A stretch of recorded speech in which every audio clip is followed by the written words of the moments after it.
Uncle please मेरी बात सुनिए। मैं मानता हूँ हमने भाग के आप सबको हट किया। अंकल मेरी अंकल हमारी गलती है, हमारी गलती है अंकल प्लीज, मैं मानता हूँ। बाहर निकालो इसे यहाँ से। अंकल भैया, अंकल इस वक्त सिर्फ सुमन जरूरी है अंकल, प्लीज आप मेरी बात। जिस सुमन की इतनी टेंशन हो रही है ना तुझे, उसके पापा का खून किया उस आदमी ने। मेरे भाई का कातिल है तेरा बाप। मेरे पापा? अंकल आप क्या बोल रहे हो? विजय अंकल तो पापा के दोस्त है ना। तू जाके पूछ अपने उस देशद्रोही बाप से, अगर वो शर्म से मर ना गया हो ना, तू जाके न्यूज़ देख। अंकल बाहर निकालो मेरे पापा के बारे में ऐसे क्यों बोल रहे हो अंकल?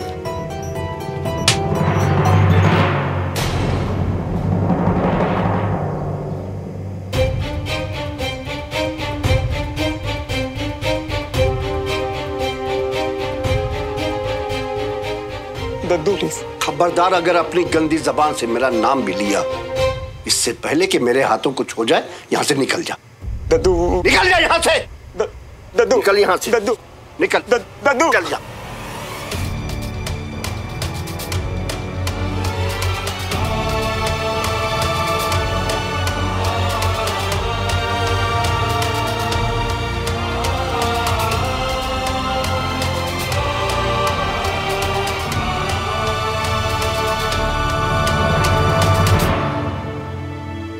पापा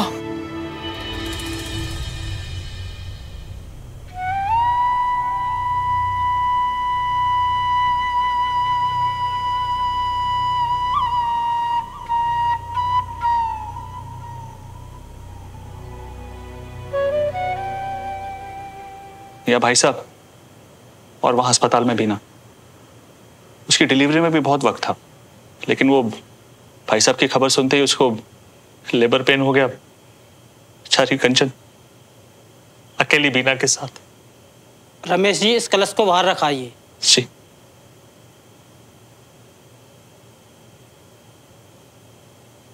मेरे बेटे को शहीद होकर नहीं, जिंदा रहकर देश के लिए लड़ना था। अगर उस भ्रष्ट देवराज मल्होत्रा ने लालच में आके नकली वेस्ट जैकेट न बनाई होती, तो मेरा बेटा आज जिंदा होता, यहां मेरे पास होता।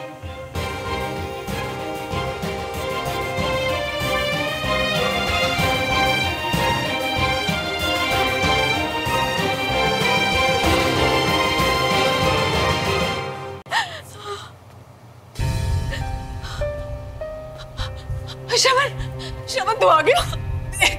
मम्मा मम्मा आप रो मत, आप ना रोना बंद करो। पापा कहाँ हैं? भाभी आप शांत रहो, मैं भाई साहब को कुछ नहीं होने दूंगा। कुछ नहीं होने दूंगा मतलब? पापा कहाँ है चाचू?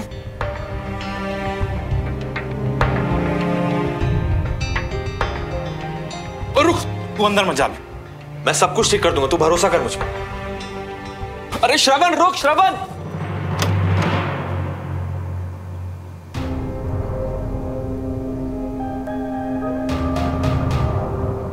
वेस्ट डील वाली फाइल है ये, हथकड़ी लगाओ। नहीं, हथकड़ी क्यों? कुछ नहीं किया इन्होंने।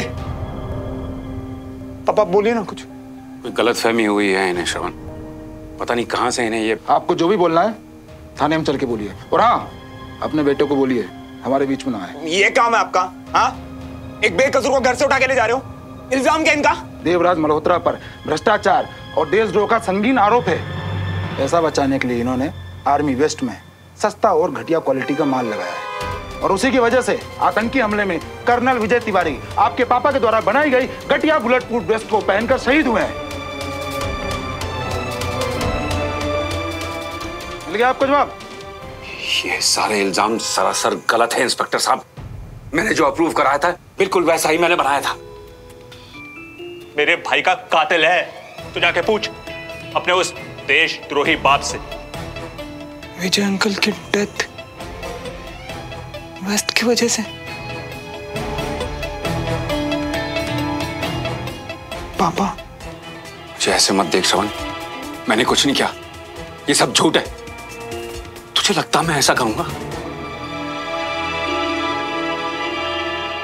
नहीं पापा, मुझे एक मौका दीजिए, मैं कॉल करके आपको। छोड़िए। अब आपको जो भी कहना है थाने में चल के कहिएगा। थोड़ी देर और रुक जाओ इंस्पेक्टर, हमारा वकील आ रहा है। आप उन्हें भी थाने में बुलाइएगा। समझ में नहीं आ रहा क्या? मैंने कहा ना हमारा वकील आ रहा है, एक बार समझ में नहीं आता क्या? सस्पेंड हो जाओगे इंस्पेक्टर, मेरा रोज का डीआईजी के साथ उठना बैठना है। देखिए, यहाँ पर जो भी काम हो रहा है कानून के दायरे में रह के हो रहा है, बीच में ना टांग लाने से कोई मतलब नहीं है। आप हमें अपना काम करने दीजिए। चलो लेके चलो इन्हें। अरे मैंने कुछ नहीं किया, जो अप्रूव हुआ था वही मैंने कहा आप गलत कर रहे हैं। एक बेकसूर को ऐसे कैसे लेके जा सकते हो?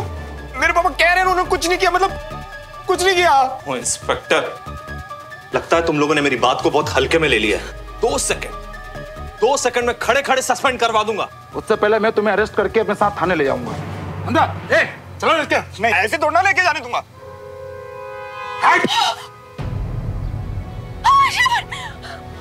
श्रवण,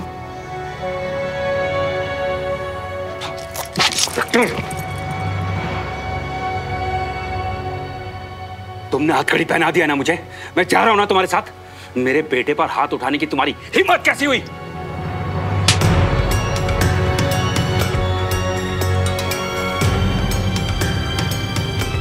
चार पैसा कमाने के लिए तुम बेईमानी करते हो और देश के साथ गद्दारी करते हो। अब तुम्हारी यह हिम्मत हो गई कि तुम पुलिस वाले के साथ गुंडागर्दी करोगे। ए, लेकर चलो।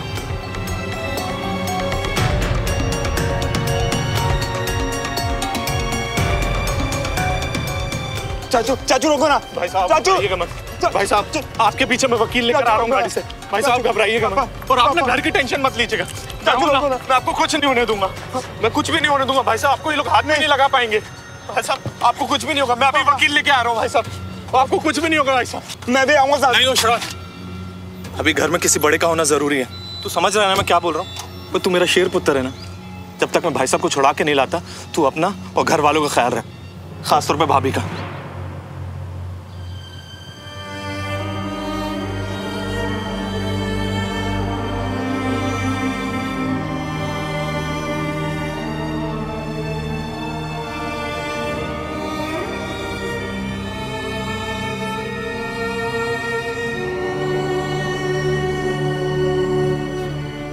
ठीक है, मैं नहीं अकेले छुट के जाने वाली, मैं तेरे साथ चलूंगी। ठीक है, और तुम लोग अपना ख्याल रखना।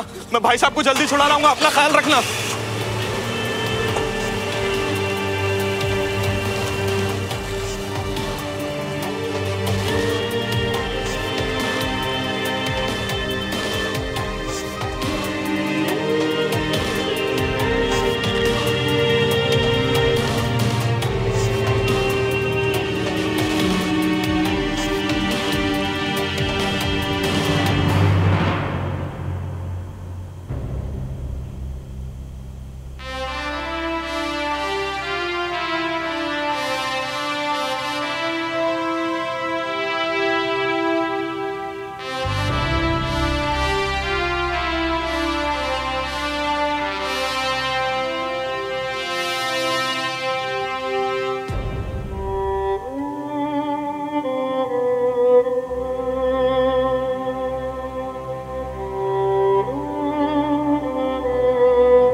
तुझे पता है बंटी, एक बार क्रिकेट मैच में चीटिंग करते देखा था मुझे, वहीं आगे सबके सामने थप्पड़ मारा था। वो चीटिंग करेंगे क्या यार? वो चीटिंग करेंगे? वो मैं किसी का जान पे इस पे यार। तू बोल रहा यार, तूने तो देखा ना पापा को आर्मी के बारे में बात करते, देखा है ना? हमें उससे ज्यादा इज्जत कोई नहीं करता यार आर्मी की। अब तो अशरफ फ्री होना चाहते थे आर्मी कॉलोनी में, पापा लेके आए यार सिद्धि करके, पापा लेके आए यहाँ पे। कहीं मुझ में आर्मी डिसिप्लिन है, मैं उनके जैसा बन सकूं, इसलिए आए हम यहाँ। और ये डील, इस डील के पीछे तो पापा ने सब कुछ लगा दिया ताकि अपने देश के लिए, अपनी आर्मी के लिए कुछ कर सके यार।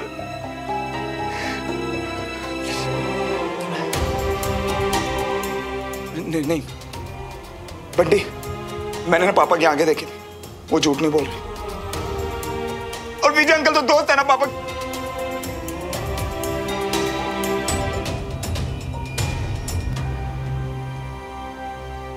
दोस्त थे, मेरे अंकल दोस्त थे पापा के। मियाँ एक काम करो, पहले यहाँ बैठ जाओ और बस से ना रोना बंद करो। मियाँ तुम्हारे लिए पानी लेकर आते हैं, पी लो, पानी पी लो। चाचू मियाँ और आंटी जी गए हैं ना पुलिस स्टेशन पापा को लाने, जल्दी घर आ जाएंगे पापा। बंटी सोमोगे पापा। बंटी हम तो किसी तरह पापा को घर ले आएंगे यार, अगर यहाँ मेरा ही हाल है तो सुनो, उसके पास तो कोई उम्मीद भी नहीं है यार, अब उसके पास कोई उम्मीद नहीं है अब यार।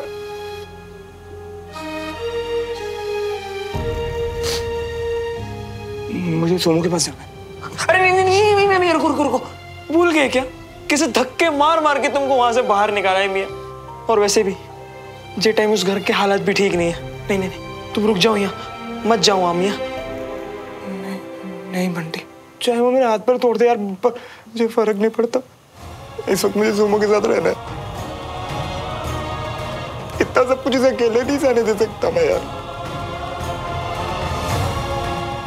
उसे मेरी जरूरत है बंटी, उसे मेरी जरूरत है बंटी, मेरी जरूरत है।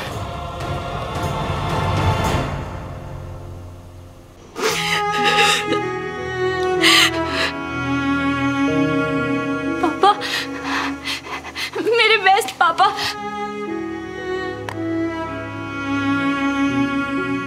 हमारी फोटो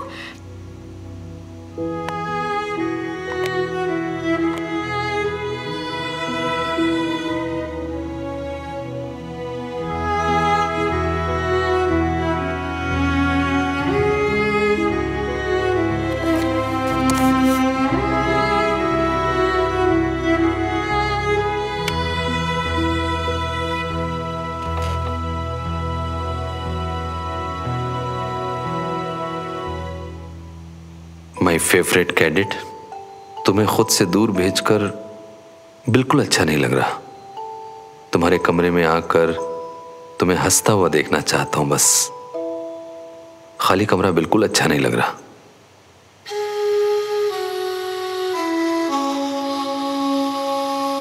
बचपन में तुम किसी भी बात से गुस्सा होती तो अपना प्यारा सा चेहरा लटका कर मेरे पास आ जाती थी, पर आज पहली बार मनाने की जगह तुम्हें नाराज कर दिया मैंने। हे पापा। आई एम सॉरी बेटा, मैं तुम्हारी उम्मीदों पर खरा नहीं उतरा, तुम्हें समझ नहीं पाया। तुमने सही कहा था, श्रवण मुझे पसंद है, और बेटा उसके सिविलियन होने से भी मुझे कोई प्रॉब्लम नहीं है। आखिर हमारा देश सिविलियन से ही तो बनता है, और उनकी रक्षा के लिए हम जान भी दे सकते हैं। हमसे अलग हैं वो, पर मैं उनकी पूरी इज्जत करता हूं बेटा। इसीलिए कुछ समझाना चाहता हूं। हालांकि पुणे पहुंचकर जब तुम्हें तुम्हारा फोन मिलेगा तभी ईमेल पढ़ पाओगी तुम, और शायद फिर भी तुम्हें मेरी बात ना ठीक लगे, लेकिन अपने पापा पर भरोसा करना बेटा। मैंने देखा है तुम्हारी उम्र में ये फीलिंग्स, किसी से इतनी इम्पोर्टेंस मिलना, माँ बाप से आज़ादी के लिए लड़ना, बस एक नई तरह का एक्सपीरियंस, नया अनुभव होता है जो थोड़ी देर के लिए अच्छा लगता है, और फिर चाहे हम जो मर्जी ठान लें, उस थोड़ी देर के लिए हमारी पढ़ाई, करियर, गोल्स, सपने, यहाँ तक कि परिवार भी हमें बेमानी लगने लगता है। मैं चाहता हूँ बेटा कि कल तुम पछताओ नहीं, बल्कि अभी होश में आ जाओ। इसीलिए तुम्हें दूर भेजा। मुझे तुम पर, तुम्हारी चॉइस, तुम्हारी डिसीजंस पर कोई डाउट नहीं है, बस तुम्हारी उम्र कच्ची है। अगर यही फैसला तुमने बड़े होकर मैच्योरिटी से सोच समझ कर लिया होता तो यकीन मानो बेटा, मैं तुम्हारा पूरा साथ देता। पर मैंने आपके डिसीजन पे डाउट किया। कैसे सोच लिया मैंने कि आप गलत हो सकते हो। सॉरी पापा, रियली सॉरी। प्लीज आप वापस आ जाइए। आप चाहते थे ना कि मैं हमारे सपने पे ध्यान दूं, बहुत बड़ी ऑफिसर बनूं। प्रॉमिस पापा, आई प्रॉमिस, आपकी सारी बातें मानूंगी। प्लीज आप वापस आ जाइए।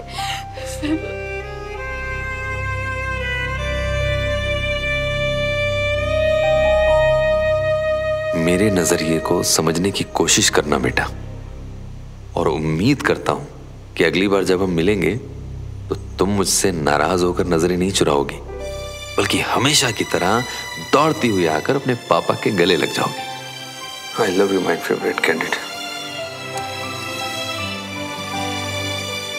आई लव यू पापा। तुम्हें पता है कि देश के बाद मेरे लिए सबसे इंपॉर्टेंट तुम हो। प्लीज पापा को समझने की कोशिश करो बेटा। उम्मीद करता हूं ये पढ़ने के बाद जब अगली बार मिलेंगे तो हमारे बीच की सारी दूरियां खत्म हो चुकी होंगी, और आज जैसे पहली बार बिना गले लगाए तुमने मुझे मिशन पर भेजा है ना, फिर कभी नहीं भेजोगी। रियली सॉरी पापा, मैं बहुत मतलबी हूँ, बहुत सेल्फिश हूँ।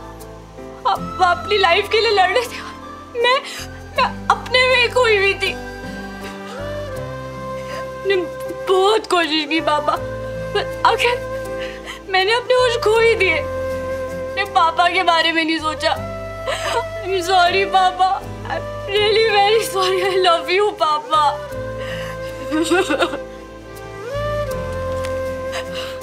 I'm sorry, I'm really sorry पापा। प्लीज मुझे माफ कर दो। I'm sorry, प्लीज वापस आ जाओ पापा।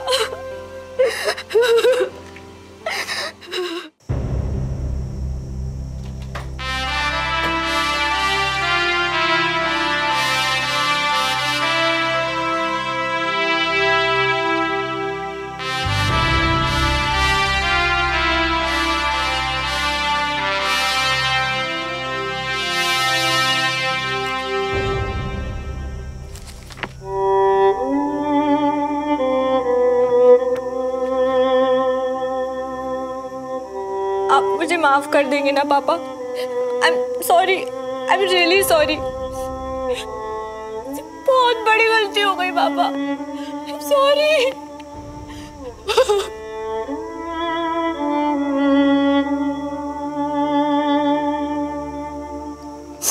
I miss you, uncle.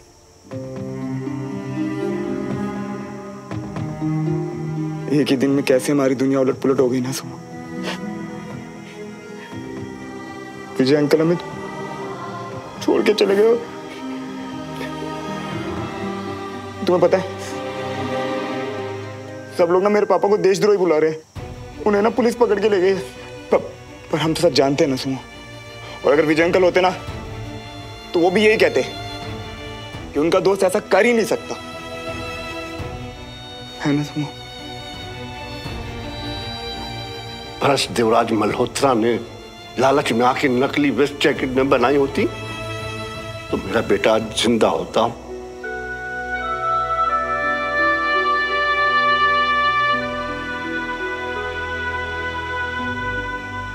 मुझे अभी कुछ नहीं सुनना श्रवण, प्लीज जाओ। मेरे पापा है वो सुनो। तुम मेरे पापा के बारे में इतना गलत कैसे सोच सकती हो? नहीं सुनो, प्लीज ऐसे मत बोलो। बस एक बार ना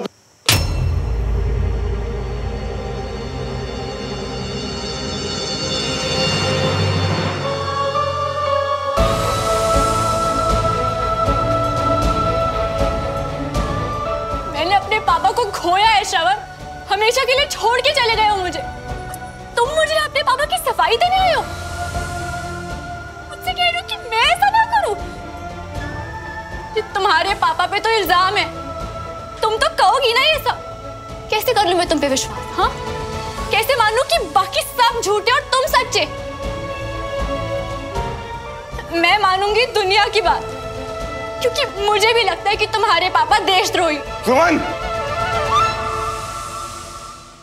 मेरे पापा तो रिस्पेक्ट करते थे सिविलियंस की, मानते थे कि तुम लोग अलग हो पर अच्छे हो। शायद जान ही नहीं पाए बेचारे कि तुम लोग कितने मतलबी हो सकते हो। पैसों के लालच में जान तक ले सकते हो तुम। सुमन,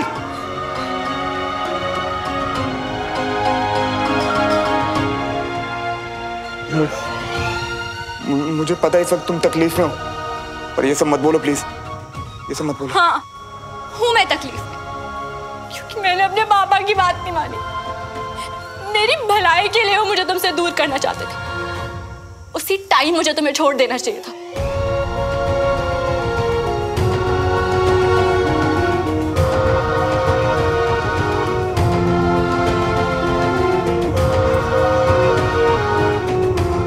आई थिंक सुमन, हमें बाद में बात करनी चाहिए। तुम अभी गुस्सा और होश में नहीं हो। तुम होश में तो मैं अब आई हूँ श्रवण मल्होत्रा। हाँ, दुख में हूँ क्योंकि मुझे अकल देने के लिए मेरे पापा को इस दुनिया से जाना पड़ा। बहुत गुस्सा हूँ खुद से। जाने से पहले मैं उनसे मिल तक नहीं सकी। पापा का जाना एक साइन था कि जो मैं अपने जिद में चली गई थी घर से, वापस आ जाओ। जाते जाते उन्होंने मेरी जिंदगी बचा ली, जो कि बर्बाद होने वाली थी तुम्हारे साथ।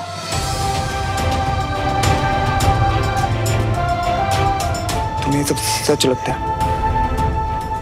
मेरे साथ तुम्हारी जिंदगी बर्बाद हो जाती। तुम्हें लगता है मेरे पापा देशद्रोही गद्दार है? हाँ श्रवण, मैंने जो कहा उसका एक एक वर्ड मानती हूँ मैं, और अब से मैं तुमसे कोई मतलब नहीं रखना चाहती। तो प्लीज अब अपनी सवाल जवाब बंद करो और जाओ यहाँ से, अभी के अभी। तेरी मोहब्बतें